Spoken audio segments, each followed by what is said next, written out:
Olá, você que nos acompanha nas nossas terças-feiras, a graça e a paz do Senhor esteja sobre a sua vida nessa noite. Que Deus te abençoe poderosamente em cada momento que nós nos reunimos nas nossas devocionais aqui de terça-feira. Não temas, é um momento muito importante, necessário para a nossa alma diante de tantas situações em que vivemos. Importante ver na palavra do Senhor sobre tudo isso que o Senhor nos traz de consolo e conforto para a nossa vida, renovando e revigorando a nossa alma diante de tantos dilemas, de tantas aflições, de tantos medos que as pessoas podem assim desenvolver sobre as suas vidas, e a palavra de Deus tem algumas respostas para nós diante disso. Nós vamos orar, agradecer a Deus e logo já ver o nosso texto aqui desta noite. Pai, nós te damos graças, Senhor, por esta noite. Obrigado, ó Deus, pela tua graça, pelo teu perdão, pela tua misericórdia, bondade, amor, pelo teu sustento, pela tua providência, provisão, pela tua guarda, ó Deus, cuidando de nós em todo momento. Obrigado, Pai. São tantos os atributos do Senhor, são tantos as ações do Senhor sobre nossas vidas, ó Deus, que muitas vezes não percebemos e erramos, ó Deus, em não perceber o quanto o Senhor tem sido maravilhoso para conosco. Por isso, ó Pai, nós te damos graças, te louvamos, te bendizemos. E assim, ó Deus, também te pedimos que o Senhor, ó Deus, fortaleça a nossa fé, a nossa alma de nós e nos auxilia para compreendermos, ó Deus, cada vez mais a palavra do Senhor, e desta palavra encontrarmos também, ó Deus, algo importante e necessário para a nossa vida cristã. Em nome de Cristo Jesus. Amém. Deuteronômio, capítulo de número 25. Deuteronômio 25, versículo de número 18. Mas nós vamos ver o 17 ao 19, o versículo 18 está no meio. E nós vamos ver algo aqui interessante sobre esta questão do não temas, porque agora nós vemos um povo aqui que faz o inverso, não teme a Deus. Olha só, Deuteronômio 25, de 17 a 19, diz assim: lembra-te do que te fez Amaleque no caminho quando saías do Egito, como te veio ao encontro no caminho e te atacou na retaguarda todos os desfalecidos que iam após ti, quando estavam abatidos e afadigados, e não temeu a Deus. Quando, pois, o Senhor teu Deus te houver dado sossego de todos os teus inimigos em redor na terra que o Senhor teu Deus te dá por sua herança para possuíres, apagarás a memória de Amaleque de debaixo dos céus. Não te esqueças. Nós vemos aqui a história de um povo que perturbou o povo de Israel, o povo de Deus, os amalequitas. E o não temas de hoje, no sentido inverso, vai dizer aqui que os amalequitas não temeram a Deus. E o que aconteceu com eles? Por não terem temido ao Senhor. O texto deixa bem claro aí que não temeu a Deus no versículo 18. E aqui na vida dos amalequitas fica aí uma advertência para todos aqueles que não temem ao Senhor. Porque como nós vemos no livro de Tiago, até os demônios creem e tremem diante de Deus. E nós vemos aqui um povo que não teme a Deus. O Salmo 42 também fala: onde está o teu Deus? As pessoas perguntam para o salmista: onde está o teu Deus? O Salmo de número 14, se não me engano, vai dizer também: de Deus aonde está? Não há Deus. Eles dizem. Ou seja, a falta de temor a Deus é algo sério e perigoso. E quando a gente fala nos amalequitas, talvez a gente não lembre deste episódio que Moisés está lembrando aqui. Mas de que momento Moisés está especificamente lembrando? Pois ele diz aqui no versículo 17: lembra-te do que fez Amaleque no caminho quando saías do Egito. E se você for lá para Êxodo 17, você vai ver lá a história dos amalequitas brigando com o povo de Israel, e Josué foi ali para a batalha junto com mais pessoas, com um exército ali de Israel, de pessoas de Israel que acabaram de sair do Egito, acabaram de atravessar o Mar Vermelho, e vem logo uma briga, uma discussão. E talvez os amalequitas você não lembre, mas você deve lembrar provavelmente daquele momento em que Moisés sobe no monte e com as mãos erguidas. Enquanto Moisés está com a mão erguida, o povo ganha, o povo de Deus ganha. Mas quando Moisés abaixa a mão, então os amalequitas começam a ganhar a guerra, começam a prevalecer sobre Israel. Capítulo 17 de Êxodo mostra esse episódio. Então Arão e Hur sobem ali no cume do monte para estar junto com Moisés, e então começam a sustentar, cada um segura numa mão de Moisés, num braço de Moisés, ali naquele monte, e colocam uma pedra para que Moisés se sente sobre a pedra, e eles então, Arão de um lado e Hur do outro, seguram o braço de Moisés. E enquanto Moisés então está com as mãos levantadas, né, o povo prevalece. E prevalece sobre quem? Sobre os amalequitas. E o texto também diz que, no versículo 19, que quando o Senhor teu Deus te houver dado sossego de todos os teus inimigos em redor na terra que o Senhor teu Deus te dá por herança para possuíres, apagarás a memória de Amaleque de debaixo do céu. Não te esqueças. Então Deus está prometendo que vai apagar da memória a vida dos amalequitas de debaixo do céu. E a gente vê que os amalequitas aparecem na história de Israel até o livro de 2 Crônicas, até o livro de 2 Samuel com Davi.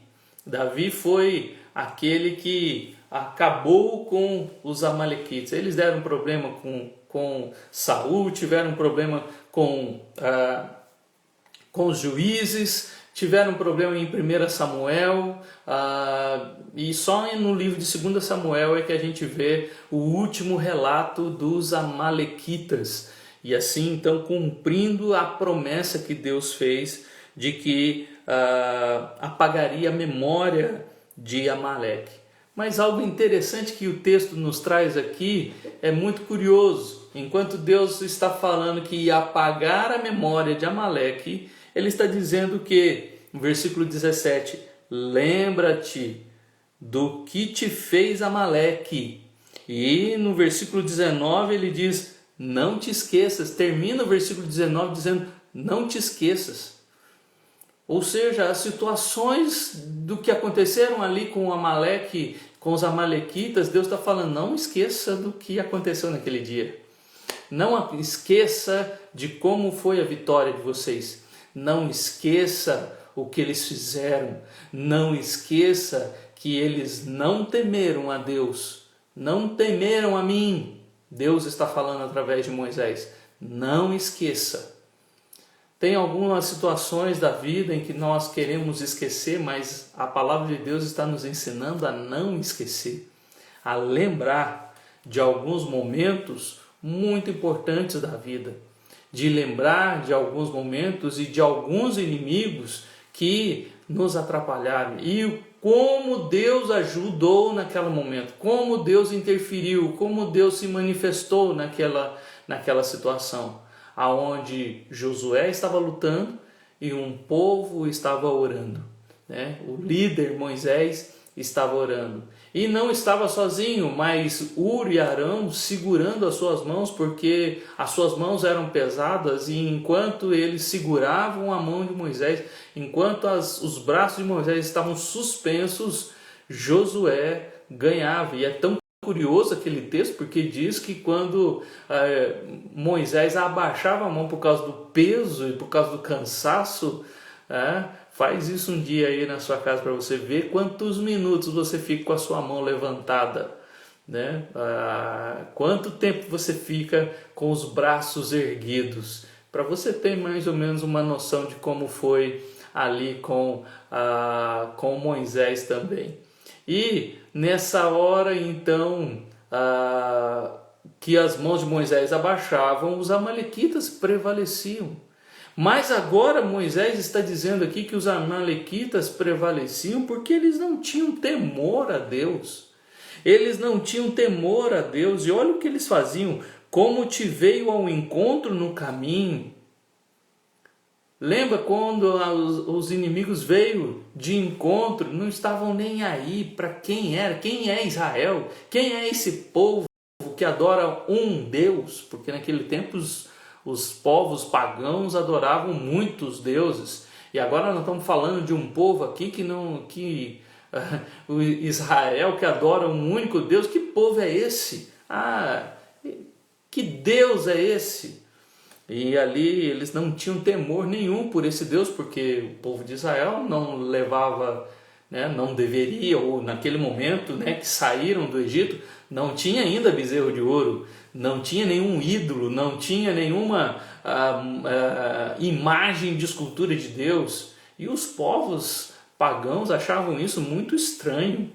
Um povo que adora um Deus, que diz que é criador de todas as coisas, e que não tem nenhuma imagem dele, não tem nenhuma manifestação visual dele, nenhum símbolo visual.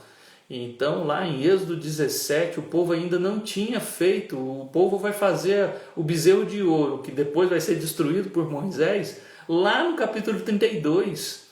Eles saíram do Egito e não tinha não tinha a Arca da Aliança, não tinha nada, não tinha o tabernáculo ainda, que só vai aparecer lá em Êxodo 40. E naquele momento, tinha um povo que, mesmo sabendo que o Deus desse povo abriu o Mar Vermelho para que eles passassem terra seca, mesmo assim eles foram contra o povo de Israel. E ainda diz, ao encontro no caminho, e te atacou na retaguarda. Te atacou na retaguarda. O povo veio para pegar de surpresa, numa cilada. E pegar quem? Todos os desfalecidos que iam após ti. Pegar todos aqueles que estavam ali de uma maneira desfalecidos, ou gente humilde, gente humilhada, gente que não tinha recurso, e todos saíram ali do Egito sem uma situação favorável, não tinha ricos e pobres, todos saíram na mesma condição ali, mas estavam desfalecidos, porque Êxodo 17 também fala ali que o povo estava murmurando por falta de água. Então nós temos um povo ali caminhando no deserto e com fome e com sede, todos os desfalecidos que iam após ti, quando estavas abatido e afatigado. Naquele momento mais difícil do povo, naquele momento de deserto, naquele momento de aflição, naquele momento que você precisa de ajuda, o povo veio, os amalequitas veio para forçar mais a barra ainda, para trazer uma situação tão difícil, para piorar a situação. Já viram aquele ditado, não há nada pior, não há nada ruim que não possa piorar? E aqui é o que está acontecendo com o povo em Êxodo 17, em que Moisés está fazendo o povo, no versículo 17 aqui de Deuteronômio 25, fazer o povo lembrar. Talvez eu não quero nem lembrar disso, foi um tempo muito difícil, foi muito difícil. Às vezes eu vejo algumas pessoas, alguns mais idosos, contando as suas histórias, e muitas vezes eles contam as suas histórias de sofrimento do passado, lá da infância, gente que viveu naqueles lugares mais distantes e mais difíceis, e conta as suas histórias de sofrimento, e algumas delas contam a história né, com muita vividez, mas depois diz assim, são coisas que eu não gostaria nem de lembrar. Mas Moisés está dizendo que, lembra? Lembra do que te fez, Amaleque? Lembra de como ele agiu? Lembra como vocês estavam quando ele agiu? Lembra como vocês estavam desfalecidos, como vocês estavam abatidos e afatigados? Mas lembra também que ele não temeu a Deus? E não temeu a Deus. E o que Deus fez com esse povo ali? O povo de Israel venceu a batalha. Exatamente porque tinha um homem orando. Exatamente porque tinha também dois que estavam auxiliando para que Moisés continuasse intercedendo pelo povo. Olha a forma que Deus está querendo que eles lembrem. Como eles venceram o inimigo. Com oração. Como eles venceram aquela batalha. Com oração. Como eles venceram aqueles que não temem a Deus. Com oração. Como eles venceram estes que eram considerados inimigos de Deus e que depois Deus fez uma promessa dizendo que eles iam ser apagados da terra. Este povo Amaleque foi com oração que Deus então interferiu na história de Amaleque. Mas esse ponto aqui é muito forte do versículo 18. E não temeu a Deus. Os amalequitas eram um povo ruim, um povo de brigões, um povo... Amaleque sempre causou problemas ali no livro de Gênesis também.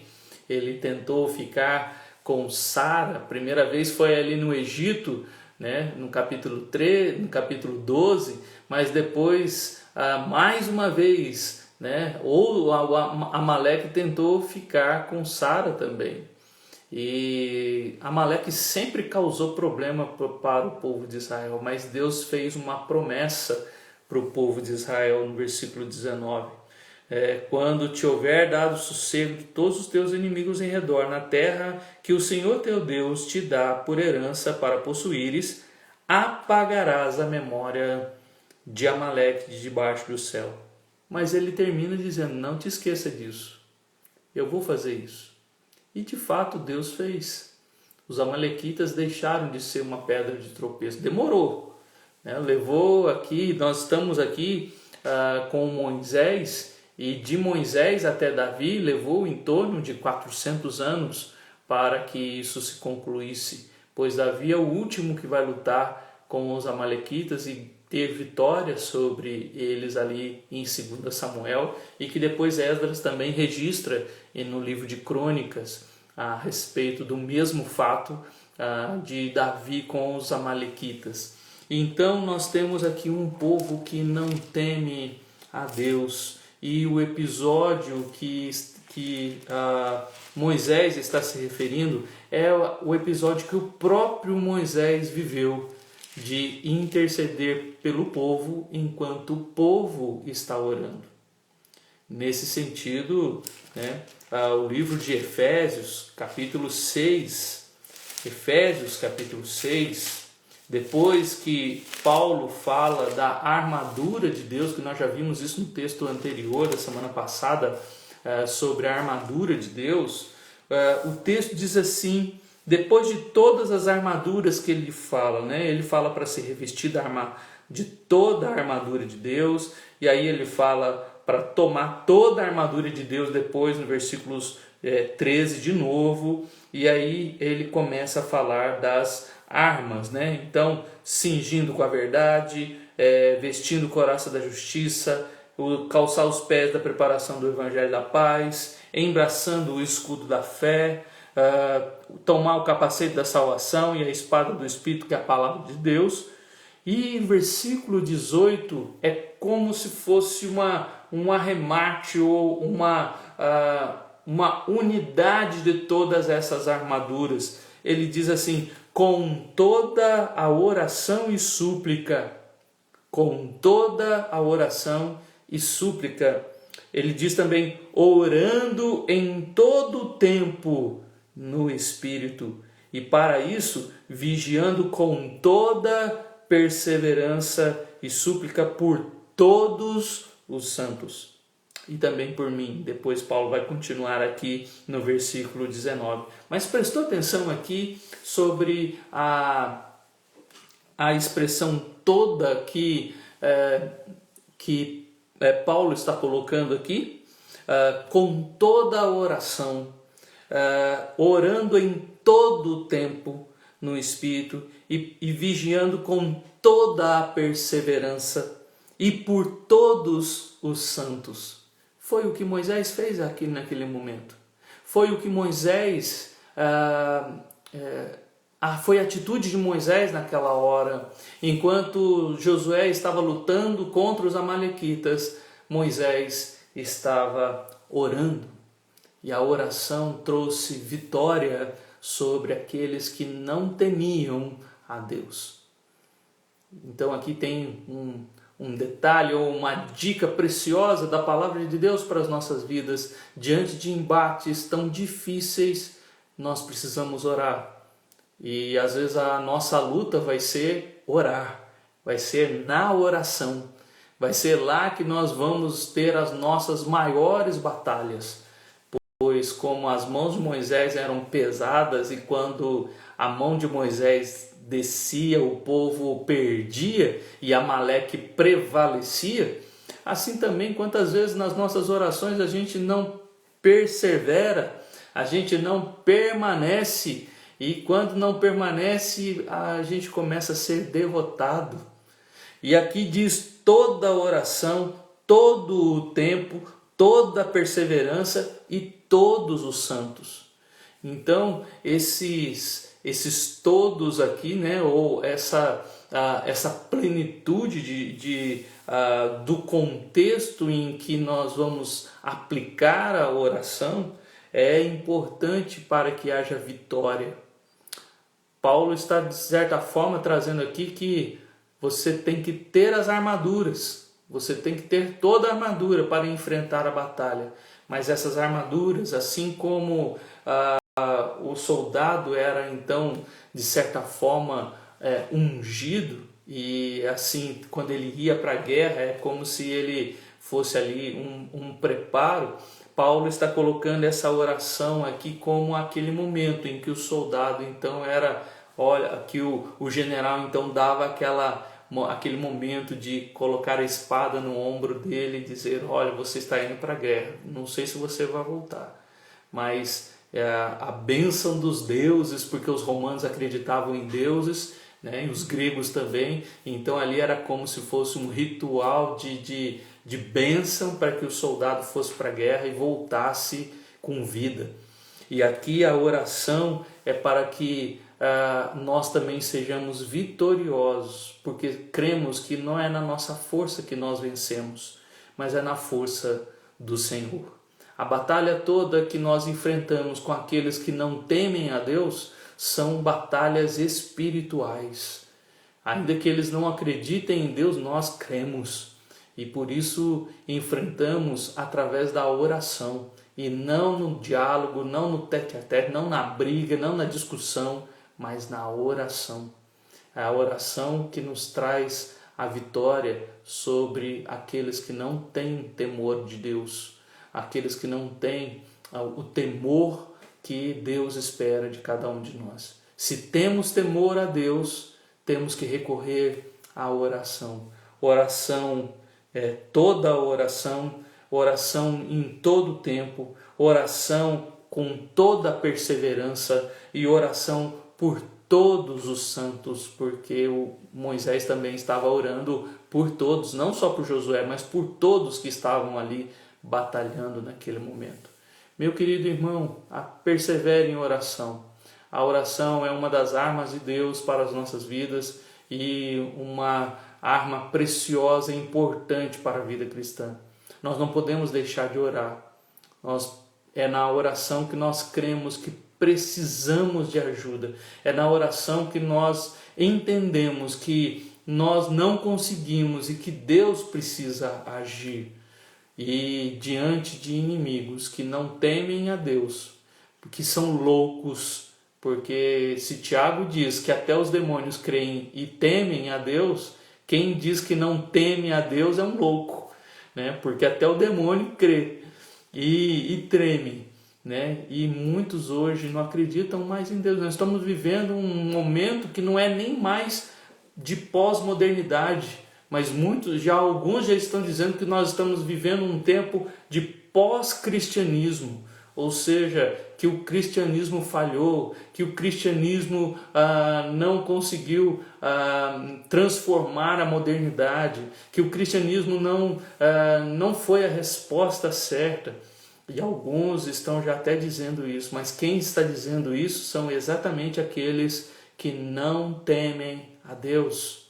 Que Deus, não é à toa que já saíram 4 filmes no meio artístico né, nos cinemas do título Deus não está morto, né? A frase lá de Nietzsche, né, que diz que Deus está morto, e aí, né, um grupo cristão fez então este filme Deus não está morto, e já no seu quarto filme, e exatamente fazendo um contraponto daquilo que a filosofia ou o filósofo disse que Deus está morto. E muitos hoje estão se levantando e falando coisas e vivendo a vida como se Deus não existisse, como se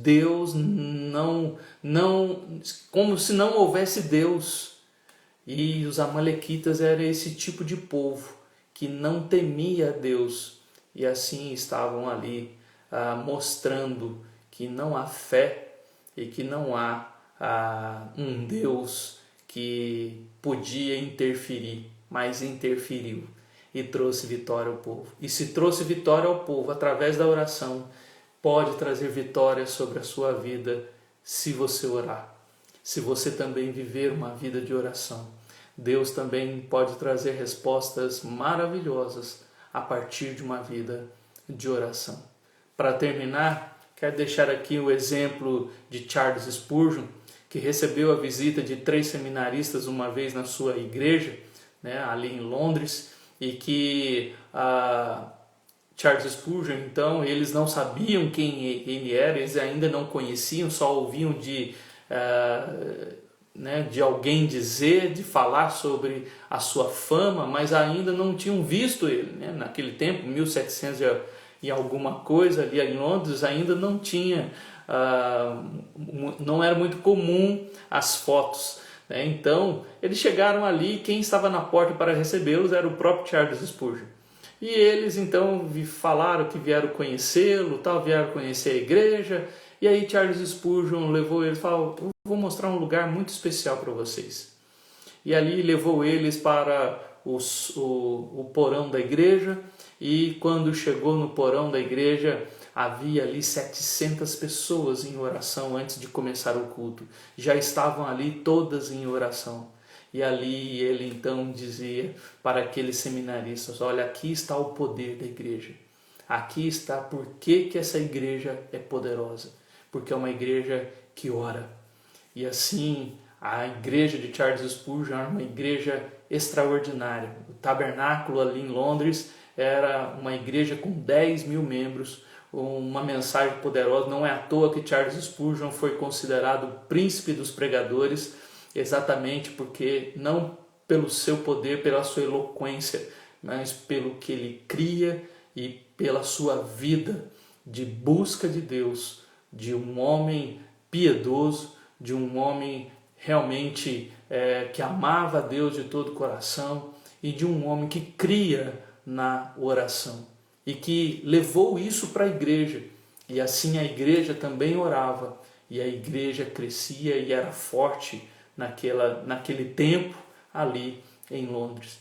A oração é poderosa, a oração faz a diferença, a oração, ainda que nós não percebamos, Deus está interferindo na história das nossas vidas quando nós oramos. E ainda mais na vida daqueles que não temem a Deus, Deus vai se revelar, mostrando a eles o quanto Ele é real e o quanto Ele existe.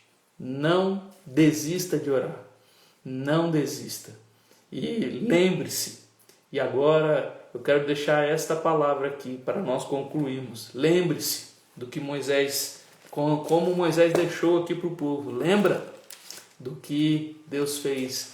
E se você ainda não viu algo assim para você mesmo lembrar do que Deus já fez na sua vida, lembra do que Deus fez com o povo.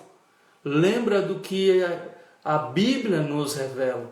Lembra do poder de Deus e da manifestação graciosa de Deus através de alguém que ora. Por isso, não desista, ore. E assim, aqueles que não temem a Deus e que se levantam contra você, que se levantam contra a igreja, que se levantam contra o próprio Deus, e estes vão ver que este Deus é real. Assim como o próprio Paulo em Atos 9 viu, e assim entendeu que Deus, que Jesus Cristo era real. Vamos orar?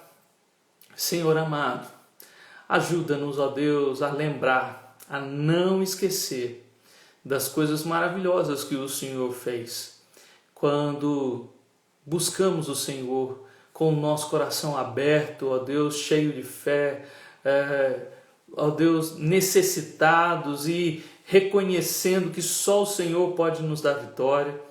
Pai, ajuda-nos, ó Deus, auxilia-nos e que as nossas mãos nunca venham cair, ó Deus, ou nós não venhamos a desanimar na oração, mas pelo contrário, ó Deus, que o Senhor nos motive, nos fortaleça. Levanta também, ó Deus, aqueles que vão estar do nosso lado quando o abatimento, o cansaço chegar, que eles também possam do nosso lado nos reerguer, nos levantar, para que assim, ó Deus, possamos prevalecer sobre aqueles que não temem o Senhor. Ajuda-nos, ó Deus, precisamos de Ti, precisamos da Tua graça, precisamos do Teu amor. No nome de Cristo Jesus. Amém. Que Deus te abençoe, uma boa noite, na graça e na paz do Senhor. Não esqueça de orar. Pessoas que não temem a Deus existem em todo momento, mas também aqui há um povo que teme a Deus e que recorre a Ele em oração. Deus abençoe, uma boa noite, na graça do Senhor.